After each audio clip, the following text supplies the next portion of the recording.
America అధ్యక్షుడు Donald Trump విధానాలపై భారతీయ అమెరికన్లు అసంతృప్తితో ఉన్నారు.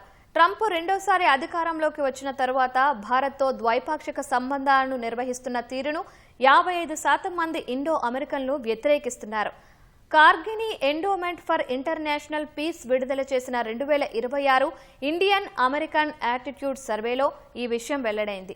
2025 నవంబర్ 25 నుంచి 2026 జనవరి 6 మధ్యలో ఈ సర్వే జరిగింది. ఇందులో 1000 మంది భారతీయ అమెరికన్లు పాల్గొన్నారు. భారత్తో ద్వైపాక్షిక సంబంధాల విషయంలో ట్రంప్ విధానాలను 55% మంది వ్యతిరేకించారు.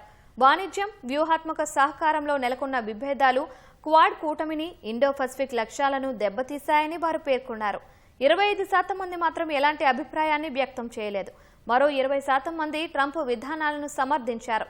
మాజీ అధ్యక్షుడు జో బైడెన్ విధానాలను 48% మంది సమర్థించారు.